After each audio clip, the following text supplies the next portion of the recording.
انسان زندگی میں جب جدوجہد کرتا ہے، کوشش کرتا ہے، وہ بہت سارے دنیاوی اسباب اختیار کرتا ہے، جتنی عقل اللہ نے دی ہوتی ہے اس عقل کا بھی وہ استعمال کرتا ہے، کوشش کرتا ہے کہ کچھ اچیو کر سکے زندگی میں، کچھ مقاصد کا حصول اسے میسر آئے۔ عزیز بھائیوں، ایک بات اپنے ذہن میں اچھی طرح بٹھا لیں اور لکھ لیں کہ زندگی میں جو کسی بندے کو کامیابی حاصل ہوتی ہے وہ رب تعالیٰ کی مدد سے حاصل ہوتی ہے۔ اگر رب تعالیٰ مددگار ہو تو پھر کوئی چیز بھی رستے میں رکاوٹ نہیں بنتی، اور اگر مالک کریم کو منظور نہ ہو تو انسان بہترین سیاستدان ہو، اچھا ایڈمنسٹریٹر ہو، اس کا ذہن بڑی وسعت رکھتا ہو، بڑی اچھی پلاننگ کرنا جانتا ہو، سارا کچھ ہو، تو بندہ ناکام ہو جاتا ہے۔ مسلمانوں کو جتنی کامیابیاں ملیں ان کا پس منظر صرف اتنا تھا کہ اللہ تبارک و تعالیٰ نے اپنے بندوں کی مدد فرمائی، اور اب تعالیٰ نے قرآن مجید میں اس حقیقت کا بیان کیا، فرمایا بل اللہ مولاکم، فرمایا بلکہ اللہ تمہارا مولا ہے، وَهُوَ خَيْرُ النَّاصِرِينَ، اور وہ بہترین مددگار ہے۔ وہ جو رب تمہارا مولا ہے وہ بہترین مددگار ہے، اور اگر وہ مدد کرے تمہاری، سورہ آل عمران میں آگے جا کے ارشاد فرمایا اگر اللہ مدد کرے تو پھر تم پر کوئی غالب نہیں آ سکتا، اور اگر وہ تمہاری مدد چھوڑ دے تو پھر کوئی تمہاری مدد کر سکتا، کوئی مدد نہیں کر سکتا۔ بدر کی جنگ بھی اور فتح مکہ بھی رمضان المبارک میں ہوا ہے۔ میں دونوں پر غور کر رہا تھا تو ایک نیا مضمون میرے ذہن میں آنے لگا۔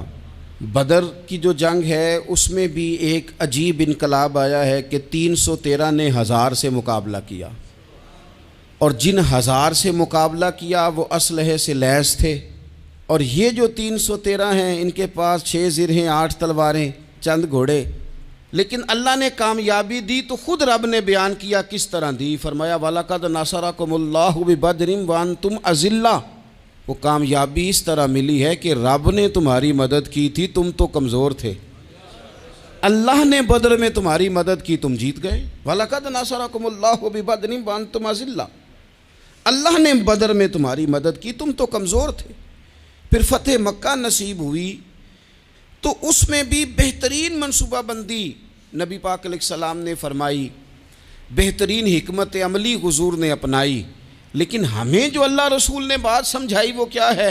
اذا جاء نصر اللہ والفتح، فرمایا جب اللہ کی مدد آئی اور فتح نصیب ہو گئی۔ یہ اللہ نے مدد فرمائی تمہاری، یہاں بھی فتح مکہ بھی اللہ کی مدد سے، جنگ بدر بھی اللہ کی مدد سے۔ وہ جو مدد ہے اللہ تعالیٰ کی، جب وہ ہم یہ کرتے ہیں کہ ہم اپنی ساری زندگی سیاست کی نظر کر دیں، ہماری سیاست صرف ملک میں نہیں ہوتی، ہماری سیاست خاندان میں بھی ہوتی ہے، ہم گھر کے اندر بھی سیاست کرتے ہیں، ہم کسی خاص طریقے سے لوگوں کو اپنے پیچھے چلانا چاہتے ہیں، ہم ایک خاص اسلوب اختیار کرتے ہیں کہ لوگ ہمارے پیچھے چلیں۔ اس کا نقصان ہمیں یہ ہوتا ہے کہ سیاست جو ہوتی ہے یہ شطرنج کے ہیر پھیر کی طرح ہوتی ہے، تو اس کے راز بڑی جلدی کھلنے لگ جاتے ہیں، پتہ چل جاتا ہے کہ بندہ مخلص نہیں تھا، سیاست کر رہا تھا، طریقے سلیقے سے اس نے جوڑ کے رکھا ہوا تھا۔ ہم ہر جگہ سیاست کے بل بوتے پر چیزوں کو لے کے چلنا چاہتے ہیں، سیاستیں ناکام ہو جاتی ہیں، سیانے لوگ فیل ہو جاتے ہیں، بچتا صرف وہی ہے جس کے پیچھے رب تعالیٰ کی مدد شامل حال ہوتی ہے۔ اپنی زندگی کے اندر ہم جو کچھ بھی کر رہے ہیں، جس شعبے سے بھی ہمارا تعلق ہے، آج ہم نے اس بات پہ غور کرنا ہے کہ پہلے تو یہ غور کر لیں کہ جو کام ہم کر رہے ہیں کیا وہ کام ایسا ہے کہ اس میں اللہ کی مدد ہمیں ملے گی؟ اگر آپ کوئی معاذ اللہ ناجائز کام کر رہے ہیں، فعل حرام کا ارتکاب کر رہے ہیں، تو اس میں تو مدد الہی آئے گی نہیں۔ پہلے تو یہ دیکھیں جو کر رہے ہیں وہ کام مدد الہی والا ہے، اور اگر اللہ تعالیٰ کی مدد والا وہ کام ہے پھر اس پر غور کریں کہ کیا ہم نے مالک سے مدد کا سوال کیا ہے، ہمیں مدد میسر آ رہی ہے۔ وہ میں نے بزرگوں سے ایک بات سنی تھی، وہ بڑی یاد رہ گئی۔ وہ فرمایا کرتے تھے قابلیت بھی بڑی چیز ہے لیکن قبولیت سب سے بڑی چیز ہے۔ قابل ہونا بھی بڑی بات ہے لیکن زیادہ بڑی بات یہ ہے کہ اس کی بارگاہ میں قبول بھی ہے کہ نہیں۔ اپنی زندگی میں اللہ کی مدد کی طرف بڑھیں، مالک کی مدد کا حصول اختیار کرنے کی کوشش کریں، اللہ کے ساتھ اپنے آپ کو جوڑیں۔ اگر اللہ کی مدد نصیب ہو، یہ جو ہم جتنا ڈرتے رہتے ہیں، سہمے رہتے ہیں، پریشان رہتے ہیں کوئی کیا کر دے گا، ہمارے ہاں نا ہر شعبے میں معاذ اللہ ایک مافیا ہے، الا ماشاء اللہ۔ وہ مافیا کہتا ہے میرے ساتھ ملو گے تو میں چلنے دوں گا، ورنہ میں نہیں چلنے دوں گا، مارکیٹ میں آ ہی نہیں سکتا فلانا بندہ، چونکہ یہاں ہمارا قبضہ ہے۔ اور میرے بھائی پھر بہت سارے لوگ جن کی نیتیں اور ارادے بڑے اچھے ہوتے ہیں شروع میں، وہ بھی اس مافیا کا شکار ہو جاتے ہیں اور ان کے رنگ میں رنگ جاتے ہیں۔ یاد رکھنا، کسی شخص کی بلیک میلنگ کا کبھی شکار نہ ہونا، کبھی کسی کی میٹھی اور مسجع مکفہ باتوں کا شکار نہ ہونا۔ کوئی کیا کر سکتا ہے اگر اللہ مددگار ہو تو؟ جس کو رب کریم اٹھانا چاہے اسے کوئی گرا سکتا ہے؟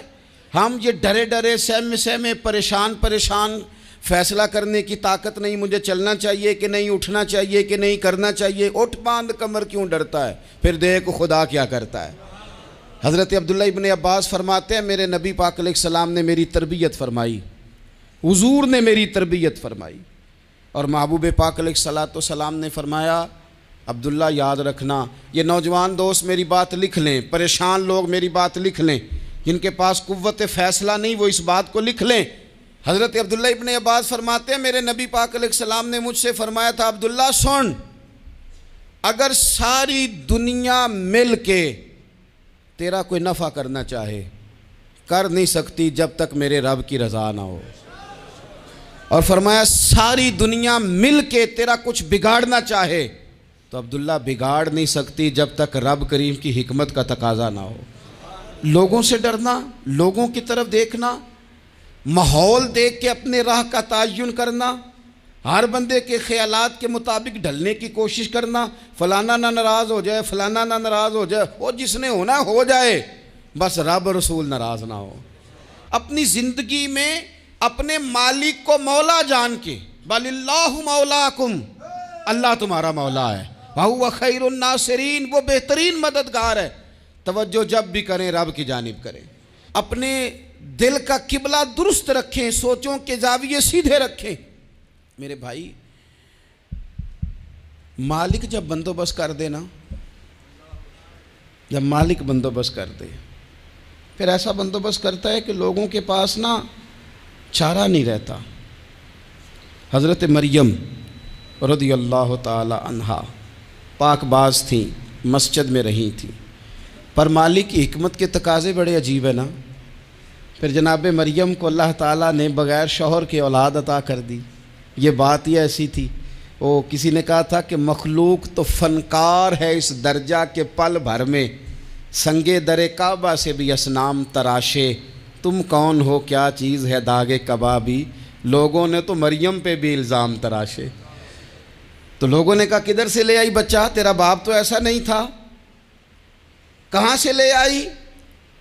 اللہ کرے میں آپ کو سمجھا سکوں، ذرا اپنے آپ کو وہاں کھڑا کریں کہ ایک پاک باز عورت، پاک باپ کی بیٹی، طیب ماں کی بیٹی، اور اللہ کے گھر میں پرورش پانے والی خاتون، ایک وہ وقت اور ایک یہ وقت کہ اس عورت کو کٹہرے میں کھڑا کر کے پوچھا جا رہا ہے کہ معاذ اللہ تیری گود میں بچہ جائز نہیں ہے، کہاں سے لائی ہے؟ اب خود سے صفائیاں بندہ کتنی کو دے، کتنی کو وضاحتیں کرے۔ اور میں نے تو اپنی زندگی میں دیکھا ہے زیادہ وضاحت دینے والے کو بھی لوگ جھوٹا سمجھنے لگ جاتے ہیں، زیادہ وضاحت دینے پر بھی لوگ کمزوری کا اظہار سمجھتے ہیں کہ کمزور پڑ گیا۔ آپ صلح کی کوشش کرتے ہیں، سامنے والا بزدل سمجھ لیتا ہے، زیادہ وضاحتیں بھی کمزور کر دیتی ہیں۔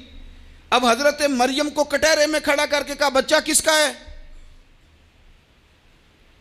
تو پھر خدا بندوبست جب کرے، اللہ جب مددگار ہو، تو پھر حضرت مریم کی گواہی درختوں سے نہیں دلوائی، اس نے پتوں سے نہیں دلوائی، پھر فرشتے نہیں بھیجے۔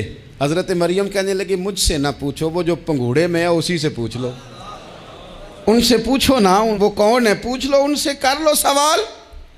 انہوں نے کہا پنگوڑے میں چند دنوں کا بچہ یہ جواب دے گا؟ مددگار تھا رب، ان کی برات کا اعلان کرنا تھا مالک نے، اور جب مالک اعلان کر دے، جب مالک تیری صفائی دینا چاہے، جب مالک تجھے دنیا کے سامنے نکھارنا چاہے، تو پنگوڑے میں لیٹے حضرت عیسیٰ بول کے کہنے لگے انی عبداللہ آتانی الکتاب، فرمایا میں اللہ کا بندہ ہوں، رب نے مجھے کتاب عطا کر کے نبی بنا کے دنیا میں بھیجا ہے، میں اللہ کا بندہ ہوں، کتاب لے کے آیا ہوں، نبی بن کے آیا ہوں۔ پھر پنگوڑے سے اعلان ہو گیا، پھر بچہ بول پڑا۔ اور یہ ایک دفعہ نہیں بات ہوئی، یہ بنی اسرائیل میں ایک جریج نام کے شخص بھی تھے جو نماز پڑھ رہے تھے، بعض نے لکھا ہے نفل نماز تھی، اماں نے پکارا تو آئے نہیں، تو ماں کے منہ سے نکل گیا تو اتنی دیر تک مرے گا نہیں جب تک کسی بے حیا عورت کا منہ نہ دیکھ لے۔ تو وہ عبادت گزار تھے، لیکن لوگوں نے ان کی عبادت، ریاضت، پرہیزگاری کو نہیں دیکھا، بس ایک عورت کو بھیج کے الزام لگوا دیا۔ وہ عورت آیا جایا کرتی تھی، اب آ جاتی ہیں عورتیں، مسئلہ پوچھنے کی نیت سے بھی آ جاتی ہیں۔ ماحول میں کچھ جگہ ایسی بھی ہیں جہاں عورتیں دم کرانے کے بہانے آ جاتی ہیں۔ وہ خاتون آتی جاتی تھی اس خانقاہ پہ، آستانے پہ، یہ بخاری میں موجود ہے، پھر اس نے کہا میری گود میں جو بچہ ہے یہ انہی کا ہے۔ مجھے بتائیں کیسے بندہ وضاحت دے؟ حالات خراب ہو گئے، لوگ کٹیا جلانے لگے، ماحول اور طرح کا بن گیا۔ میرے نبی پاک علیہ الصلوۃ والسلام فرماتے ہیں پھر اس رب کے